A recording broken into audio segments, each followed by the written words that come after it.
Welcome to the Entrepreneur's Journey. So today I'm joined with our guest, Ashley. So thank you, Ashley, for coming onto the show. Ashley is someone who calls herself the good girl dropout. Her work goes deep beyond business strategy and into emotional healing, truth, and what it really means to build a business that's aligned with who you really are. This conversation isn't just about business today, but it's about the human journey that comes with it. And as we know, entrepreneurship doesn't allow us to hide. Good if it did, but unfortunately it does not.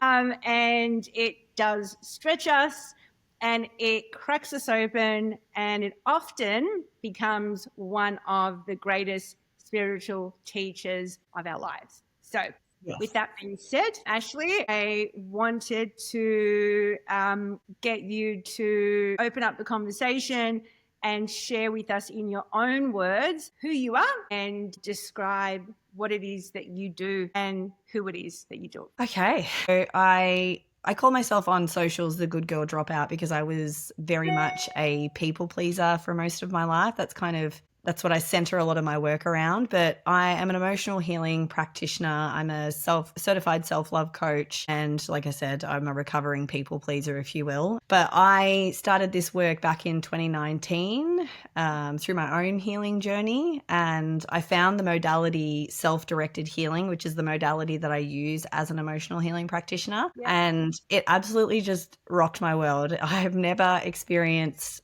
significant shifts so quickly. I've done lots of therapy, lots of different healing modalities, but this work just blew my mind, and I knew that it was going to be really powerful. It was still kind of relatively new back in 2018, 2019 when I first started working with a practitioner. Mm-hmm. And I loved it so much. Went through my own kind of hardships through 2020, which I'll get into, I guess, as we go along. That led me to becoming a practitioner and doing this work. And I want to work with women who, were similar to me in that they were people pleasing their way through life. And it's not just through relationships and where it kind of stemmed from childhood, but into business and into other areas of your life that stops you from actually living a really, really full and fulfilling life, I guess. So that's kind of a little bit in a nutshell of what I do and who I do it for. Yep, perfect. Thank you so much for sharing that.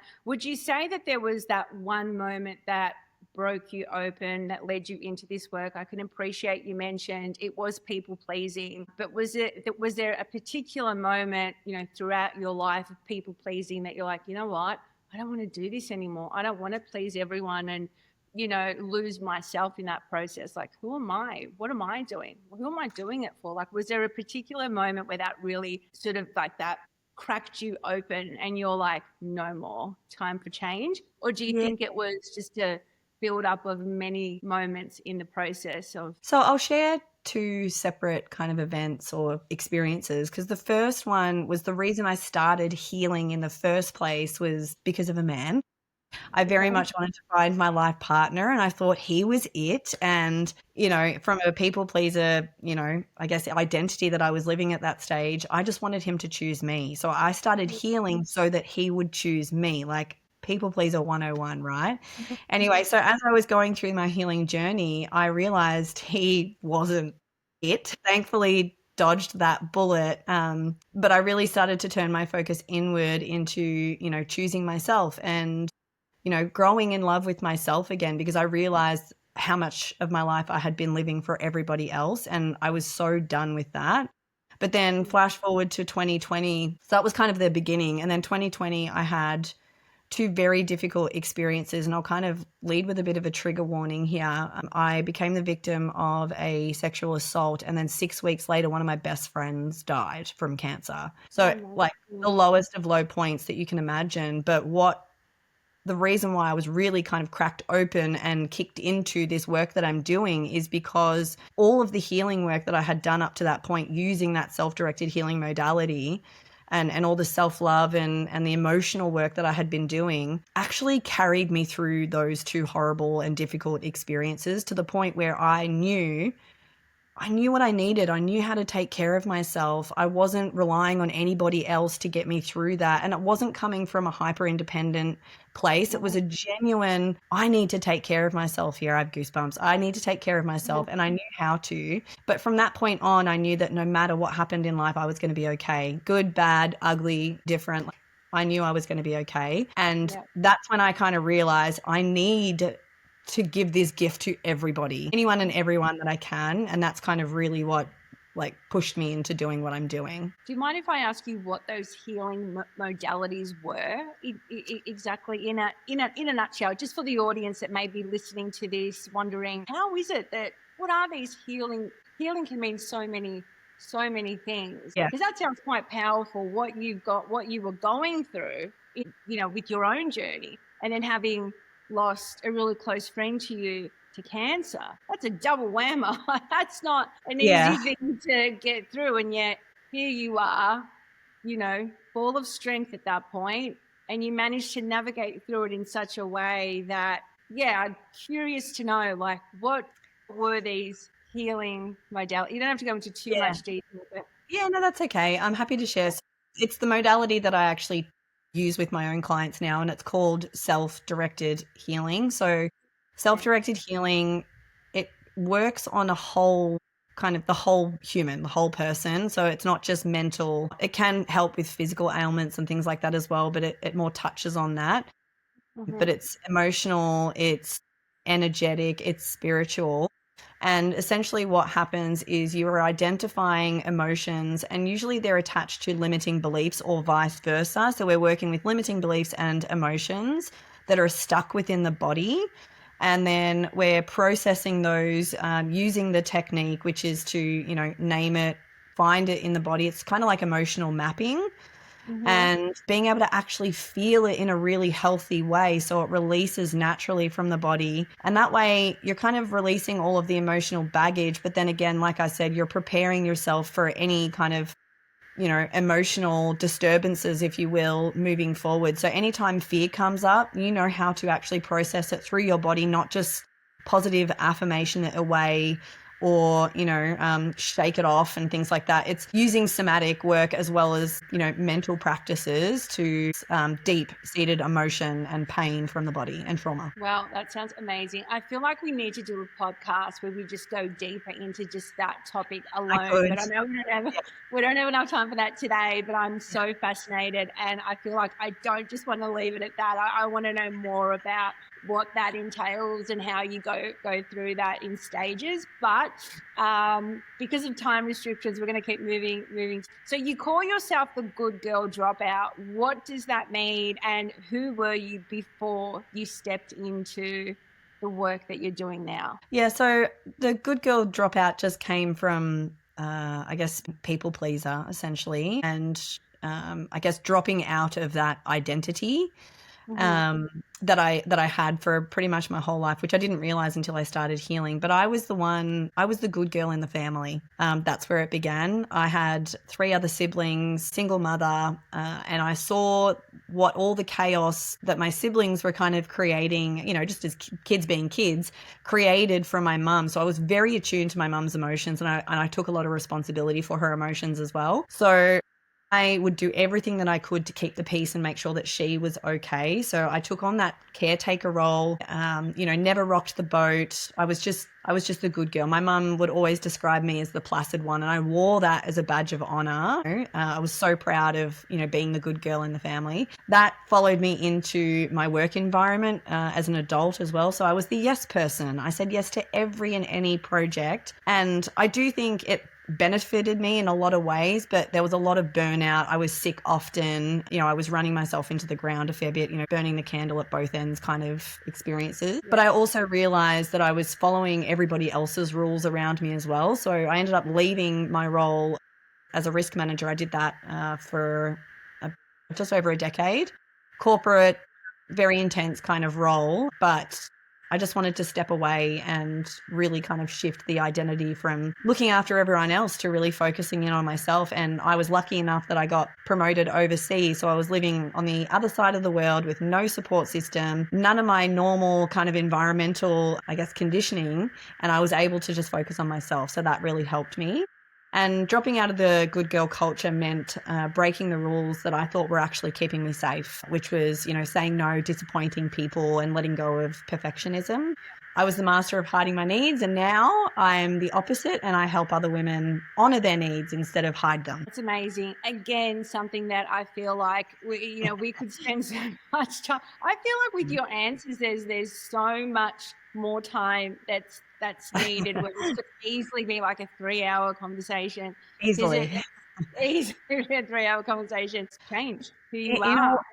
all honesty, it was the amount of work that I was doing on myself and a reflection of understanding where it comes from at the root. So I had 2 woundings, which was I'm not enough and I am too much. And so simultaneously working on both of those, when you don't have those beliefs and you can work through them, then it is easy to say no and not really feel guilty, but also understanding that being super comfortable feeling any emotion, I'm not scared of disappointment. I'm not scared to feel guilty. I still feel them for sure. There's plenty of reasons why I do, but I can work through that discomfort knowing that, again, I'm not going to be attacked by a bear if I say no. Like it's rewiring your whole system from a mental and a somatic level. Awesome. Yeah. Okay.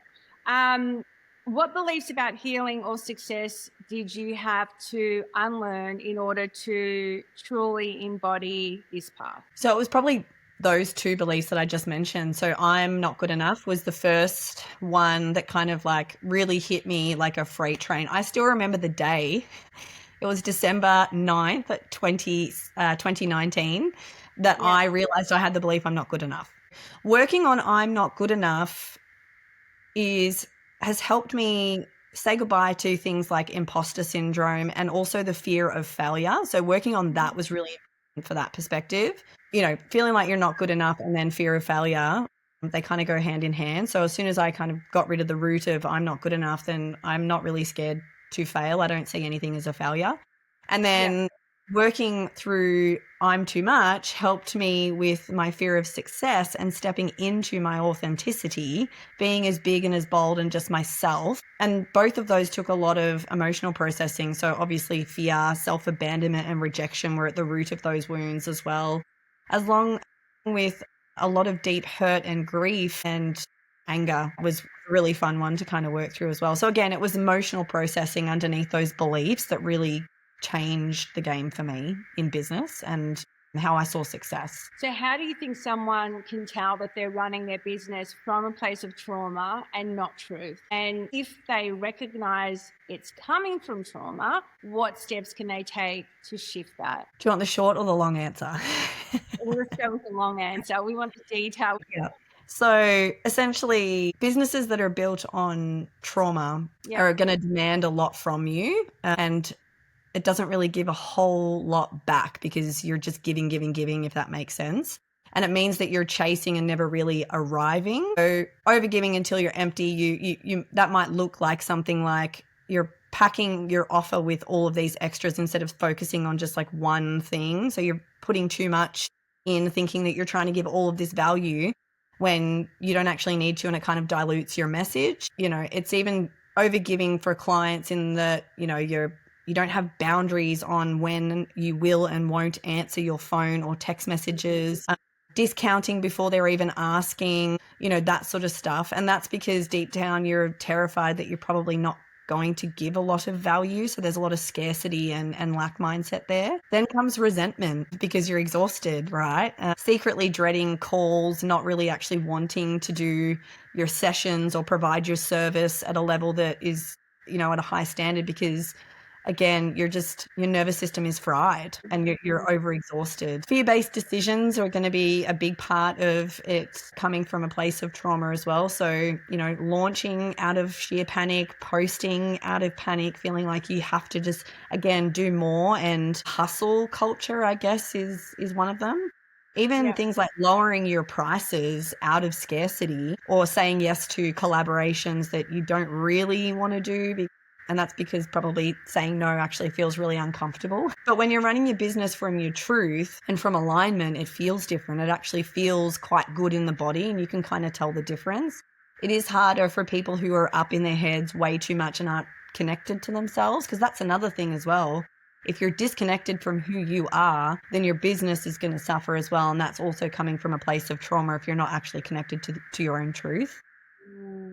So it needs to feel like you're connected to yourself, it's in alignment, and it's really purposeful, and it's fueling you instead of hollowing you out, is probably how I would describe the two. So if somebody's wanting to fix that or shift it from trauma into truth, come to me and heal all your trauma. No, I'm kidding. But awareness is obviously the first. I always start with awareness. So you need to notice where your business is being driven by fear, or just where you have a lot of fear or scarcity or lack mindset, even people pleasing. So awareness is going to kind of like crack everything open.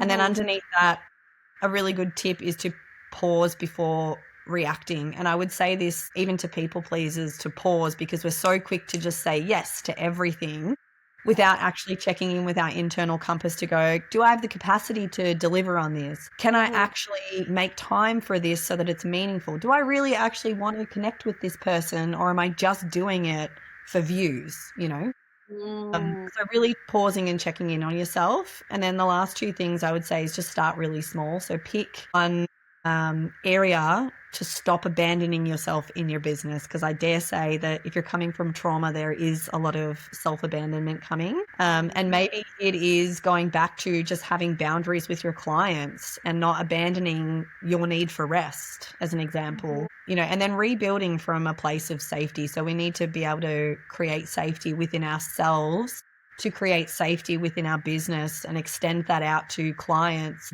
The more that your body feels safe, the easier it is to make the decisions that you need to make, and coming again from without the lens of your trauma, and making sure that that's coming from a place of alignment and truth. So safety first, strategy second. And do you think that by being truly in alignment with self and feeling all those good feelings, feeling safe in your body and in your decision making, in who you are, joy and fulfillment and all that good stuff, do you think that naturally you then become a magnet to attract those business opportunities and relationships and working with the people and on the projects, and being able to say yes to the things that you want to say yes to and no to the things that you want to say no to? Or does it not always work that way? Because in my mind, I'm thinking, as a startup, sometimes, and I guess I'm an example of this, you're like, I've got to say yes to this, and because I need the money coming in, and I need to grow the business, and I don't feel like I'm in a position to be saying no to that because I need the capital and so on and so forth? Or do you think that there would be no need for that if you're in alignment with self and you're attracting the right opportunities coming your way? Or is there a balance?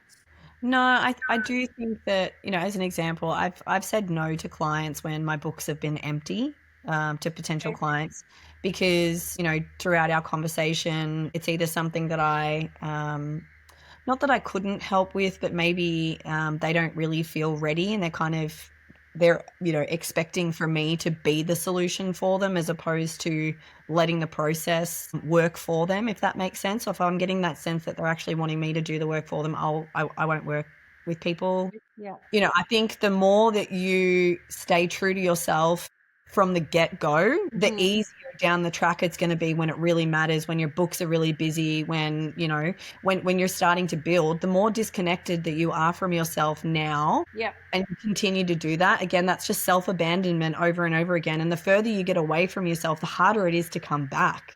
So I think from the get-go, stay in your integrity. Integrity is a really big value for me, both professionally and personally. But I think if you can stick within that and just trust that as you are connecting with yourself more and more, you are going to attract the right amount of people, because you're showing up differently in your business. And, by having that discernment as well, it's just going to make room for the people that are meant for you. Yeah. Okay. Awesome. I love that answer. So entrepreneurship constantly stretches us, as we know. How do you personally move through fear or resistance when you're growing into your next level? I kind of feel like we've already touched upon it, but yeah. So I can answer that fairly quickly, again, without going into the self-directed healing process, but I meet fear like a companion, not an enemy. So when I feel resistance, I don't bulldoze through it. I sit with it, I feel it, I notice it, I witness it, I get really curious with it, because most of the time it's not the CEO in me that's scared. It's some other part of me, whether that's my inner child, the people pleaser that doesn't want to be judged. So I kind of get a little bit more curious with that part of me.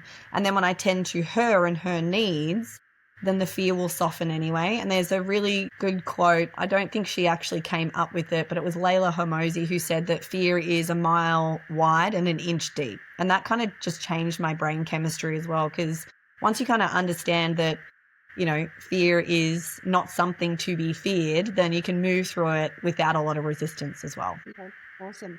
What's something emotional healing has taught you about marketing or selling that strategy never could?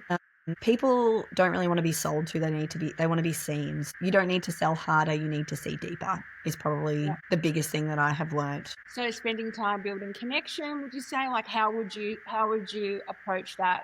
Seeing someone and not selling to them and constantly speaking at them, but seeing them. Like how do you go through the stages of seeing them? Yeah, so I don't approach sales calls like they're sales calls, essentially. Like I'm walking into a sales conversation trying to understand whether or not the tool that I have can actually support their needs, their desires, and their desired outcome.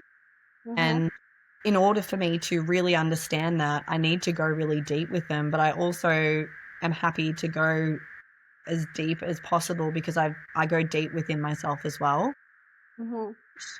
I can meet people at a level that they probably haven't gone before, and I'm not scared to take them in a little bit deeper. And I think that once they can see themselves as this, healed, I don't want to say fully healed person, but as this person that can actually handle what life has thrown at them and what life will throw at them, then, they feel really understood. They feel seen. And it's easier to kind of have that conversation when you can get them to that point too. Do you see entrepreneurship as a spiritual path? And if so, how has it shaped your connection to yourself and the work that you're here to do? I guess, like in a big nutshell, it's kind of made me realize that my work is more than me. I do think that it's one of the most confronting spiritual paths that one will ever go down, because it does strip away a lot of the masks and every illusion of control, especially as you're starting out. I found it's going to mirror back your deepest wounds. And I know that did for me initially as well. And it was things, again, like it was just another layer that I needed to work through. But it's been a path of surrender as well, which I think is where spirituality can also come into it. That's a lot of what spirituality is about. Trusting timing, trusting my voice, and trusting, again, that what I'm creating is bigger than me. So deeply spiritual, I would say. Yeah. Okay. Awesome. Thank you so much for sharing all that. I really appreciate it. If someone listening to this right now is in the middle of something that's quite messy and stretching parts of their journey that may feel hard and heavy for them, what's the one truth that you'd want them to hold on to right now? I don't think people are going to like this. No, it's lean into your pain. It's lean into the discomfort, because if you don't deal with it now, then you're going to deal with it later as you're getting bigger or deeper into your business, into your journey, and it's only going to feel worse. So lean in, feel it all, do not run, face it, feel it to free it fully. Yeah. That's easier said than done. I couldn't agree with you more. It's, you're like, right, okay, I don't want to sit with this. I just want to try. That's why no one does. No one does. Yeah. Thank you so much for your time today and agreeing to jump on and do this podcast. I really do appreciate it. And finally, where can people connect with you online if they want to dive deeper into the work that you do? So I am on TikTok under the handle @GoodGirlDropout. I'm only on TikTok at the moment. Otherwise, you can go to my website, which is just www.ashleyalice.com, or you can drop me an email, which is also through my TikTok or through the website. Perfect. All All right. Awesome. Thank you so much. Thank you. No worries at all.